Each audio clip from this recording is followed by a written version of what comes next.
Hi everybody, hope you all are doing well and welcome back to another session that is language of chemistry. We have already completed the topic symbols, right? So many people viewed. Thank you for watching and please don't forget to subscribe to my channel and pass on the information to your friends who have interest in reading and learning the things related to chemistry. Don't forget that. Please do subscribe and encourage me. As a part of language of chemistry, in today's class, I will teach you formula, valency and ions. Okay, what is a formula? As we have seen that symbol is a shorthand representation of any element. Formula refers to a representation of any molecule or a compound. If a molecule is there, the representation of that are, if a compound is there, how many atoms of particular elements are there. If we denote it, that is nothing but formula. What do you mean by formula? It is the representation for any molecule or a compound. If we take oxygen, atomic symbol itself will represent, if they are monoatomic molecule, that means if they are having only one atom. Monoatomic means they are having only one atom. I already told you atoms may or may not exist independently. The atoms which exist independently, that are nothing but monoatomic atoms, they will have the symbol as their formula. Sodium, it will exist in monoatomic form. So, the formula itself is its symbol. Okay, coming to the molecules which are having more than one atom of the same element. Molecule, what is the difference between a molecule and a compound? Molecule is also a basic unit, but it is different from the atom because it is having more than one atom. It may be more 2 atoms, 3 atoms, 4 atoms, like that. Okay. So, while giving the formula for a diatomic molecule having the same type of atoms, if there, for example oxygen, we have to write the number in subscript. We have to write that number in the subscript. O2, oxygen. It will exist both in diatomic form and triatomic form. This is ozone. It is a molecular formula for oxygen and ozone O3. Right. Likewise, it is also applicable to different types of compounds. If you take carbon dioxide, okay, carbon dioxide, 2 oxygens are there. So, it is also formula.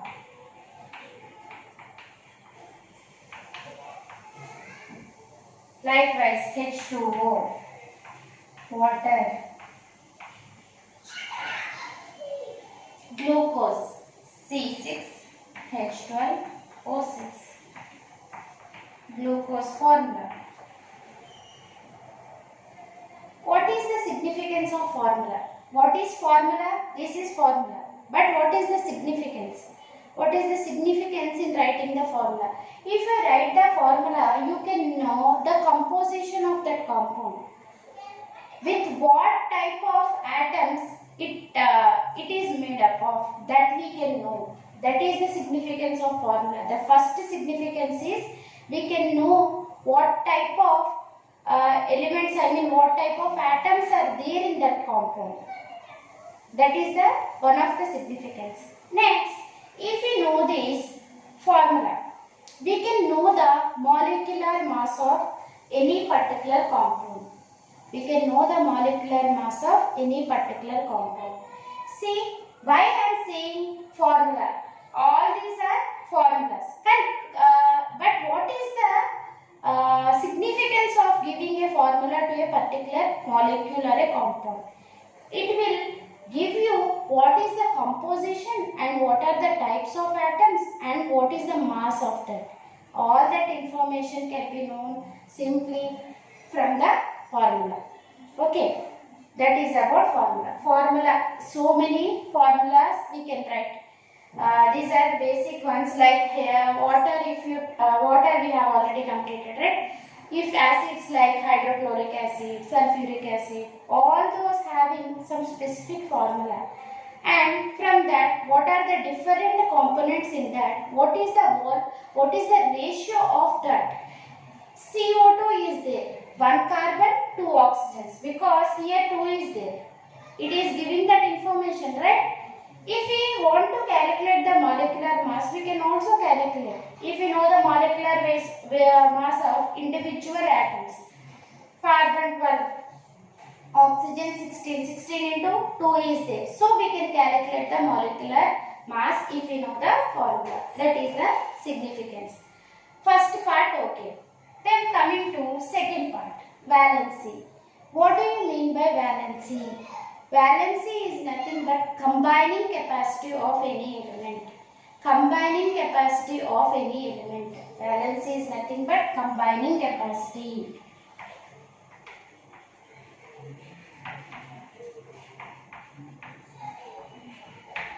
Combining capacity of any.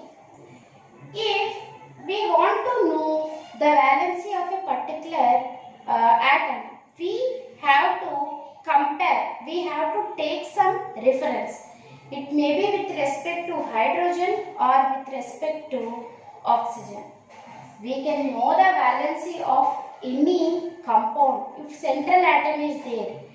How can we know with respect to either the hydrogen or with respect to oxygen? That means with example I can say, if you take CH4, carbon is there, 4 hydrogens are there. What I am saying here, valency is the combining capacity. Valency can be known with respect to either hydrogen or oxygen.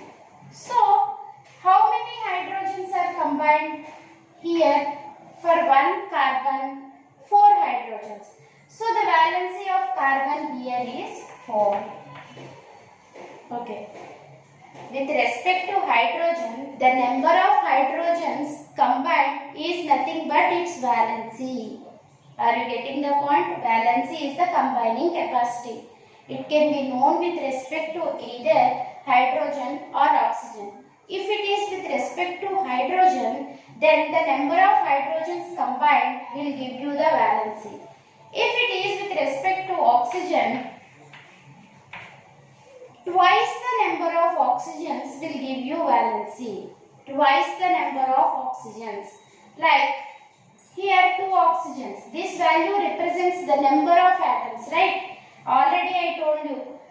In molecule, writing the symbol, we have to write in the subscript. Number of atoms combined together to form that molecule, we can write it here.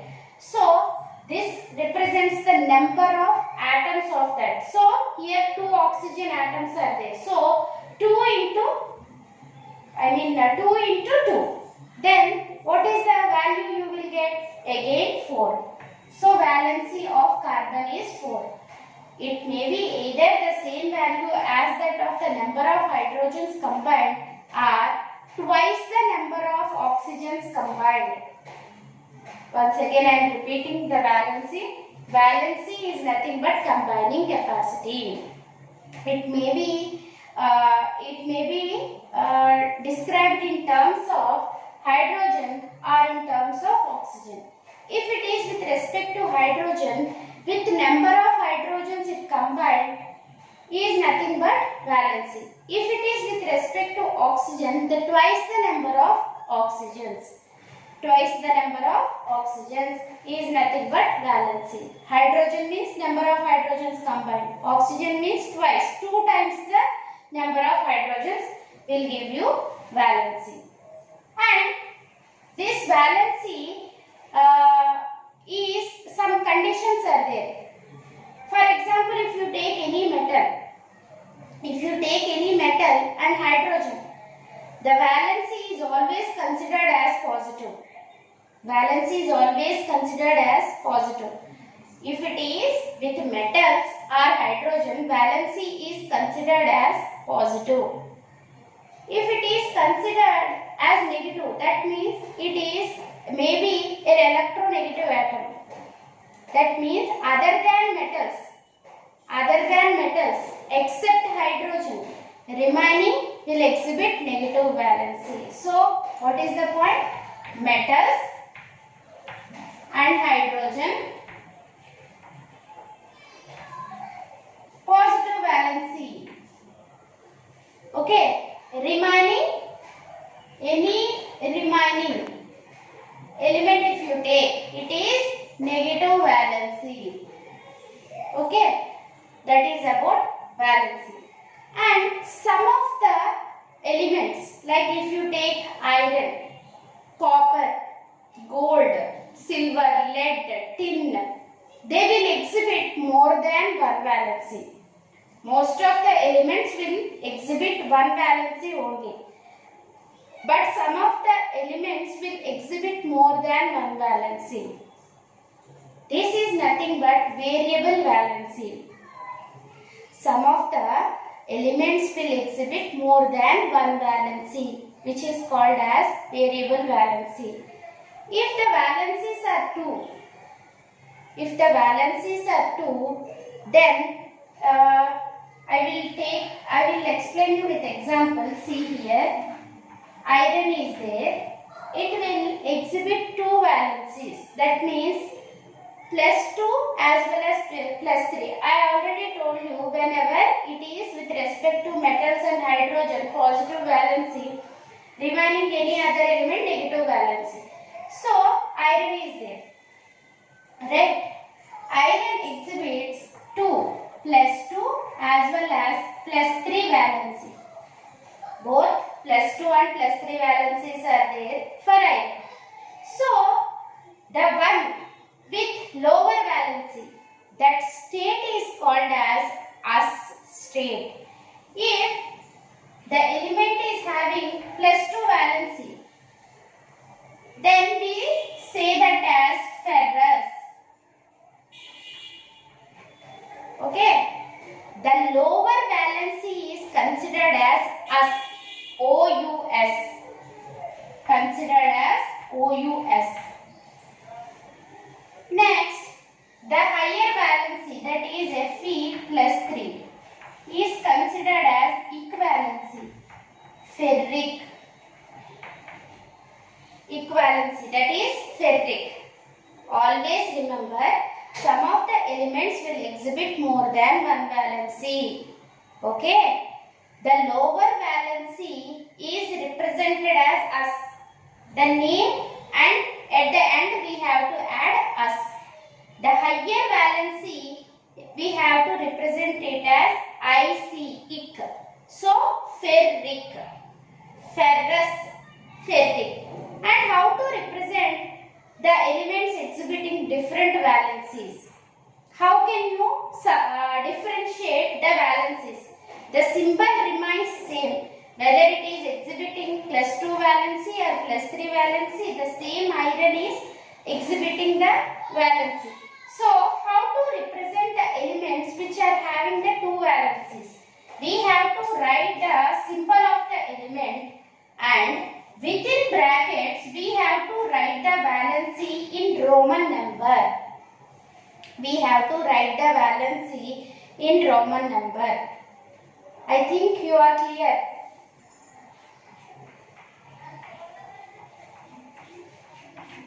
Okay, are you getting the point? We are discussing valency. Valency is nothing but combining capacity.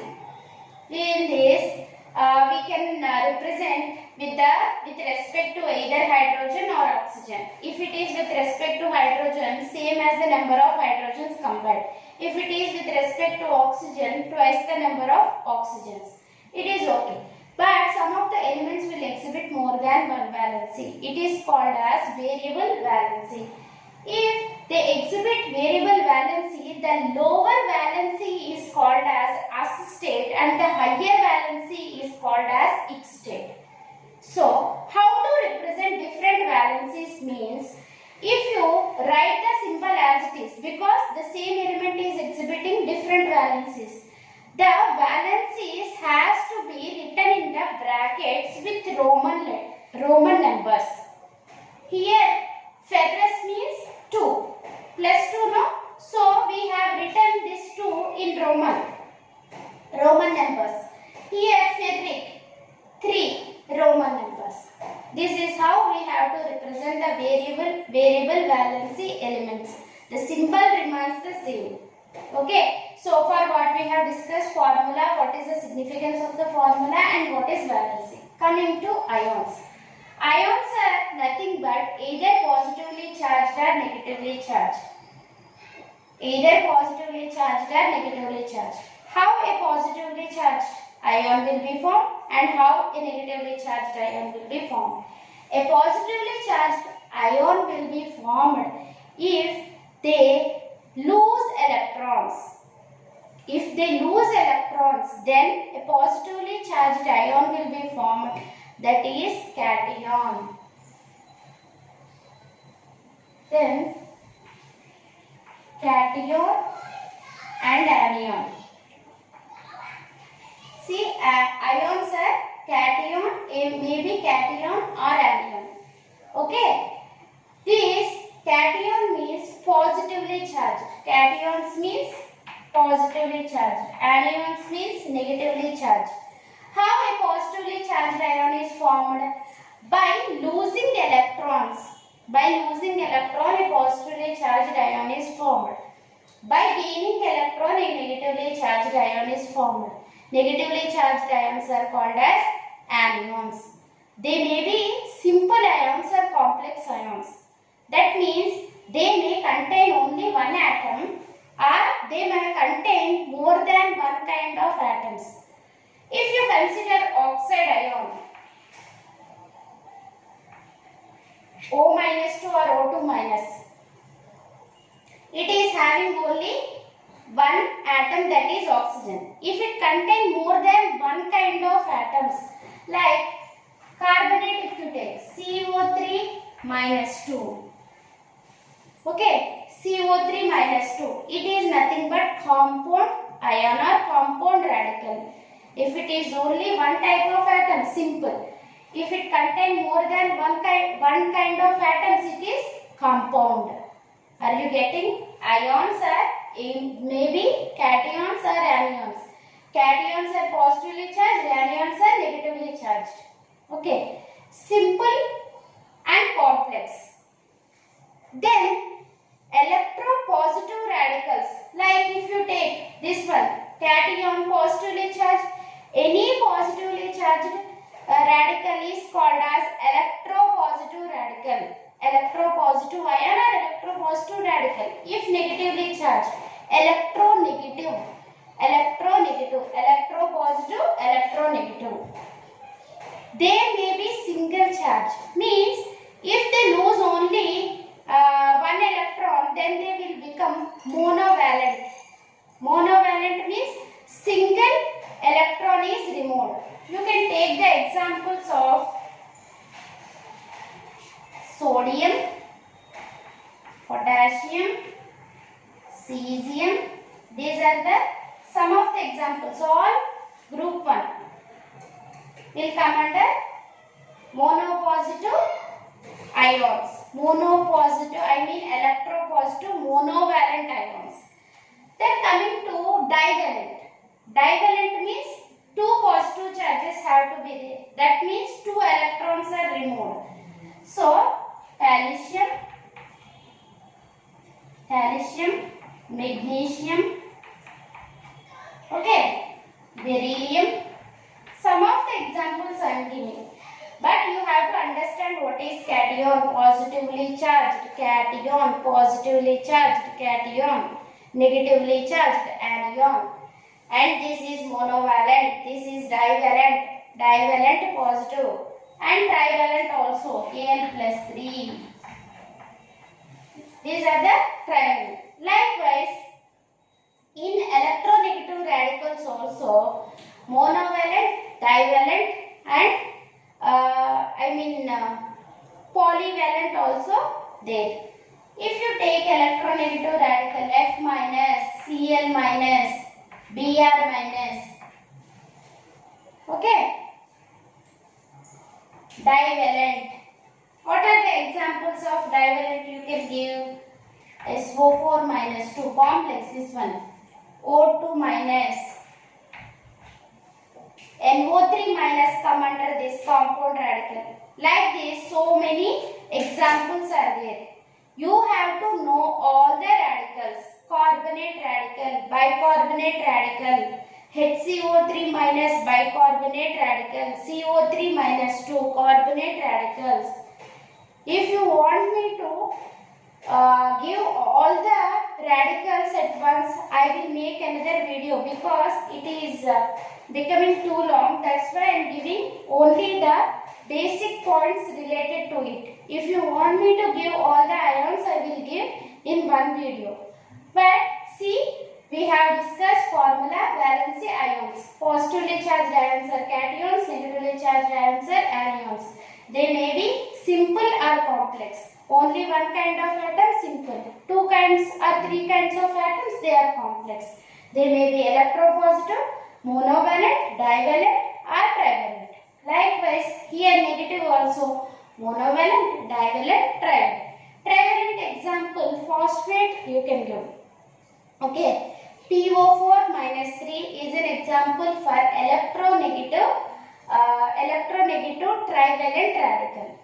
Okay, this is all about these three concepts. Still, so much is there in language of chemistry to learn, and you have to know how to write the formula. If you know how to find out the formula from these ions, it is easy for you to understand and write the formula of different compounds. This is all for today, and if you don't understand if you have any if you want any clarification, you can comment in the box and I will give reply to that. Hope you have enjoyed, because these are the basics. It may be for first time, it may be difficult for you. Not for all, for some people, but if you used to it, it is very easy. For understanding this, first you have to know the elements, at least 1 to 30 elements you have to know, and the mass numbers of at least 1 to 20 elements. Okay, then you will know what are these symbols and what are the formulas of different compounds, what is valency. So you have to know the elements first. If you haven't updated, please update yourself with the elements. That is all for today, and thank you for watching. As already told you, if you like the video, if you want to share it with your friends, I will be more happy. That's all for today. Thank you. Bye bye.